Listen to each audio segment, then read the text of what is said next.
Hi viewers, welcome to our channel. ప్రస్తుతం మనతో పాటు భరద్వాజ్ గారు సీనియర్ జర్నలిస్ట్ ఉన్నారు. వారితో ఒకసారి మాట్లాడదాం. సార్ నమస్కారం. సార్ మోక్షజ్ఞ గారి ఎంట్రీ ప్రశాంత్ వర్మ గారి డైరెక్షన్ లో రాబోతుంది సార్. అది కూడా పీవీసీయూలో భాగంగానే చెప్పుకోవచ్చు. ఆయన కూడా అనౌన్స్ చేశారు. అంటే ఒక సూపర్ హీరోగా పరిచయం అయితే అవుతున్నారు సార్. అయితే ఇప్పుడు దీని పట్ల జూనియర్ ఎన్టీఆర్ గారు అండ్ కళ్యాణ్ రామ్ గారు ఇద్దరు కూడా విషయం చెప్తూ ఒక ట్వీట్ చేశారు. తాతగారిలా ఎదగాలి, తాతగారిలా పేరు తెచ్చుకోవాలి, నీకు ఆయన ఆశీర్వాదాలు ఎప్పుడు ఉంటాయని కూడా ఇద్దరు కూడా విష్ చేశారు. మరి మోక్షజ్ఞ గారి ఎంట్రీ ఒక సూపర్ హీరో సినిమా తరహాలో ఉండబోతుంది. మీరు ఏం చెప్తారు సార్ ఈ సినిమా గురించి? మరి అంటే సినిమా రిలీజ్ అయిన తర్వాత మాత్రమే అతని పరిస్థితి ఏంటి అనేది చెప్పగలుగుతాం. ఓకే. అయితే ఆయన స్టిల్ ఒకటి రిలీజ్ చేశారు ఈరోజు ఫోటో. ఆ ఫోటోలో చాలా స్మార్ట్గా ఈ జనరేషన్కి ఎలా కనెక్ట్ అవ్వాలో అలా డిజైన్ చేసినట్టుగా అనిపించాడు. ఓకే. అంటే జనరల్గా ఎవరైనా సరే ఆ మేకప్ ఆ డిజైనింగ్లోకి వస్తారు. అతన్ని వాంటెడ్గానే మొన్న నందమూరి బాలకృష్ణ గారి సినీ స్వర్ణోత్సవ కార్యక్రమానికి అవాయిడ్ చేశారు. ఎందుకంటే ఈ లుక్ రివీల్ అయిపోతుంది అని. ఓకే. అందుకని హోల్డ్ చేశారు అతన్ని. ఆ వేదిక మీద కనిపించనివ్వలేదు వాంటెడ్గానే. ఫైనల్గా ఇప్పుడు అతను గెటప్ రివీల్ చేశారు. ఇలా ఉంటాడు, ఇలా ఉన్నాడు, ఇలా ఉంటాడు అని. అంటే మోక్షజ్ఞ పాత ఫోటోలు ఆల్రెడీ అందరికీ తెలుసు అతను ఎలా ఉంటాడు అని. సో ఇప్పుడు కొత్తగా కనిపిస్తున్నాడు. ఈ న్యూ లుక్ కోసం హోల్డ్ చేశారు. ఈ న్యూ లుక్ అట్రాక్టివ్గా ఉంది, ఎనర్జెటిక్గా కూడా ఉన్నాడు. స్క్రీన్ మీద ప్రజెన్స్ ఎలా ఉంటుంది, నటనకి సంబంధించి తన ప్రత్యేకతలు ఏమిటి అనేది సినిమా రిలీజ్ అయిన తర్వాత మాత్రమే మనం చెప్పగలం. లేదు కనీసం టీజరో ఫస్ట్ అంటే గ్లిమ్సెస్ ఏదొచ్చినా కానీ కొంతవరకు అంచనా కట్టడానికి ఉంటుంది. ఇంతకుముందు ఎప్పుడు తను వేదికల మీద మాట్లాడిన సందర్భం కూడా లేదు. బాడీ లాంగ్వేజ్, డైలాగ్ ఎలా ఉంటుంది, టోన్ ఎలా ఉంటుంది అనేది కూడా ఎవరికి పెద్దగా రివీల్ కాలేదు. అలా మోక్షజ్ఞ లుక్ అయితే బాగుంది, లుక్ బాగుంది. తను చేస్తున్నటువంటి డైరెక్టర్ ప్రశాంత్ వర్మ. తనకి హనుమాన్ సినిమాతో ఒక ఇమేజ్ వచ్చింది. అవును. ఇప్పుడు ఈ సినిమా కూడా సోషియో ఫ్యాంటసీ జానర్లోనే ఉంటుందని చెప్తున్నాడు ఆయన. సోషియో ఫ్యాంటసీ జానర్లో భారతాన్ని టచ్ చేస్తున్నాడు అనేది ఆల్రెడీ ఒక చర్చ జరుగుతోంది బయట. ఆయన మహాభారతాన్ని టచ్ చేయబోతున్నాడు అనేది వినిపిస్తున్న మాట. మహాభారతాన్ని టచ్ చేస్తూ ఇతన్ని వీరాభిమన్యుడిగా చూపించే ప్రయత్నం చేస్తున్నాడు అని. ఇతను అభిమన్యుడైతే బాలకృష్ణ గారు ఏంటి అనేది. బాలకృష్ణ గారు అర్జునుడు అని ఒక టాక్ వినిపించింది. ఆయన కృష్ణుడు అని లేటెస్ట్ టాకు. అంటే కృష్ణుడిగా వేస్తే కంపారిజన్ కుదురుతుంది. ఎందుకంటే పాత వీరాభిమన్యులో శోభన్ బాబు అభిమన్యుడిగాను, రామారావు గారు కృష్ణుడిగాను కనిపించారు. ఆ తర్వాత దానవీర సూరకర్ణలో బాలకృష్ణ అభిమన్యుడిగా కనిపిస్తాడు. అక్కడ రామారావు గారు కృష్ణుడిగాను, కర్ణుడిగాను, దుర్యోధనుడిగాను కూడా కనిపిస్తాడు. ఇలా కృష్ణుడిగా రామారావు గారు ఆ రెండు సినిమాల్లోనూ కనిపించాడు. అందుకని ఆ కంపారిజన్లో తీసుకెళ్తే బాలకృష్ణ గారితో కృష్ణుడు వేయించి, అభిమన్యుడు ఈయనతో చేయించి దాన్ని మ్యాచ్ చేస్తూ ఒక ఫ్యాంటసీ స్టోరీ డిజైన్ చేశాడు ప్రశాంత్ వర్మ అనేది ఒక అభిప్రాయం. దీనికి సంబంధించి అధికారిక సమాచారం ఏం కాదు. ఇది ఒక స్పెక్యులేటివ్ స్టోరీ. అందుచేత ఒక పౌరాణిక సినిమా అంటే ఒక పౌరాణిక ఏరియాలో ఆ ప్రాంతంలోకి తీసుకెళ్ళి ఒక క్యారెక్టర్ డిజైన్ చేయటం అనేది నందమూరి అభిమానులకి ఒక రకంగా ఉత్తేజం కలిగించే వార్త. ఎందుకు అంటే నందమూరి తారక రామారావు గారికి పౌరాణిక పాత్రలు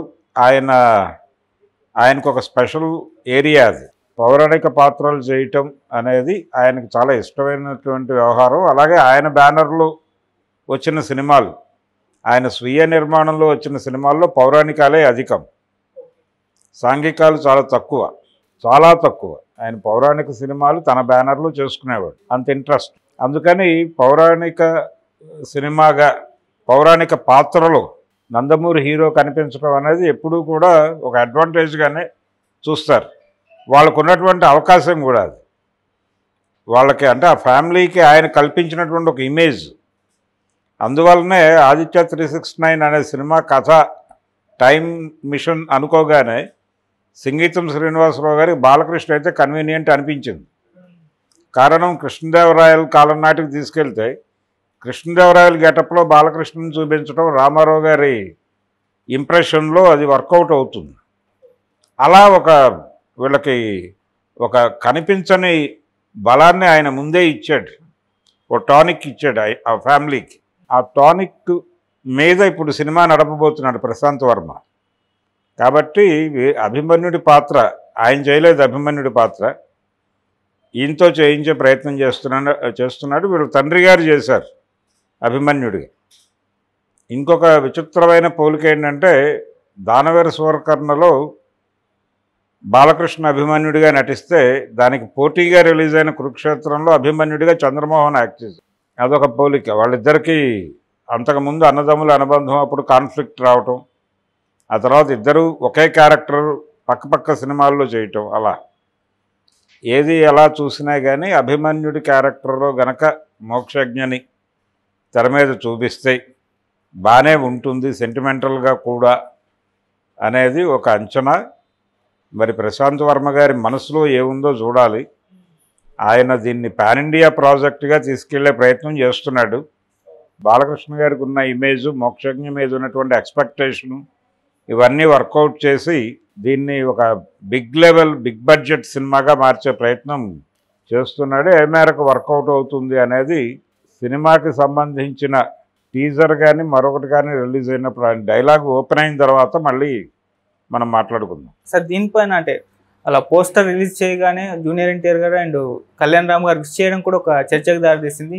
అంటే వాళ్ళ మధ్య గ్యాప్ ఉందని కదా బయట ప్రచారం. అవును, ఆ ఫ్యామిలీతో అంటే నందమూరి ఫ్యామిలీతోనూ తెలుగుదేశం పార్టీతోనూ స్ప్లిట్ ఉంది వాళ్ళిద్దరికీ. అందుకని వాంటెడ్గా వాళ్ళు ఏ ఈవెంట్కి హాజరు కావడం లేదు. రామారావు గారి శత జయంతి వేడుకలకి గైర్హాజరయ్యారు. అలాగే మొన్న జరిగినటువంటి బాలకృష్ణ గారి సినీ జీవిత స్వర్ణోత్సవ కార్యక్రమానికి వాళ్ళు అవాయిడ్ చేశారు దాన్ని. ఆయన వెళ్ళి కర్ణాటకకి వెళ్ళి ఆలయ సందర్శనంలో నిమగ్నం అయిపోయాడు విత్ ఫ్యామిలీ. కళ్యాణ్ రామ్ ఎందుకు రాలేదో క్లారిటీ లేదు.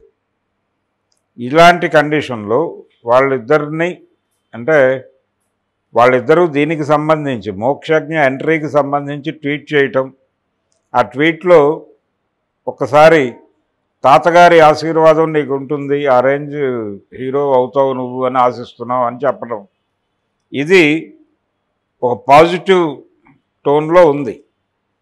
అంటే ఈ మధ్యకాలంలో స్ట్రెయిన్ అయినటువంటి రిలేషన్స్కి కొంచెం ఒక బ్రిడ్జ్ ఏర్పాటు చేసేదిగా ఈ ట్వీట్ ఉంది. వాళ్ళు చేసిన ఇద్దరు ట్వీట్ చేశారు. ఆ ఇద్దరు ట్వీట్లో అలాగే కనిపించింది. అలాగే దీనికి కొంచెం అవతల 2-3 రోజుల క్రితం లోకేష్ థ్యాంక్ యూ బావా అని ఒక ట్వీట్ చేశాడు. ఇది ఆంధ్రప్రదేశ్లో జరిగినటువంటి వరద బీభత్సానికి స్పందించి అక్కడ జనాలకు వాటిల్లినటువంటి నష్టాన్ని గుర్తించి 50 లక్షలు ఆయన విరాళంగా ప్రకటించాడు. ఆ 50 లక్షల విరాళం ప్రకటించటం నిజానికి అలా ప్రకటించిన మొదటి హీరో తారక్. అందుకని థ్యాంక్స్ చెప్తూ ఆయన ఒక ట్వీట్ చేశాడు. ఆ ట్వీటు వీళ్ళు ఇప్పుడు మోక్షజ్ఞ ఎంట్రీని ఆహ్వానిస్తూ చేసినటువంటి ట్వీట్లు ఇవన్నీ కలిపి చూస్తే ఇంటర్నల్గా వాళ్ళ మధ్య రిలేషన్స్ బాగానే ఉన్నాయి. కాకపోతే కొన్ని ప్రత్యేక కారణాల వలన కలిసి కనిపించడం లేదు అనేటువంటి అవగాహన ఇప్పుడు జనాలకు వస్తుంది.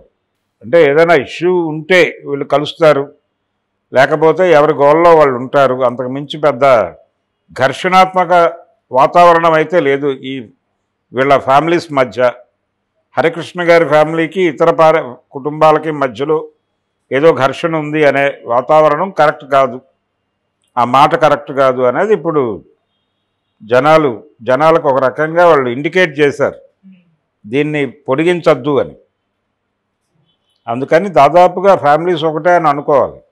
ఇలాంటి సందర్భమే అంటే ఆంధ్రప్రదేశ్లో వచ్చినటువంటి వరద పరిస్థితుల వలన ఇక్కడ ఈ కుటుంబంలో సఖ్యత ఉంది అనేది ఎలాగైతే బయటకు వచ్చిందో అదే పద్ధతిలో పవన్ కళ్యాణ్ వర్సెస్ అల్లు అర్జున్ ఒకటి జరుగుతోంది అక్కడ కూడా.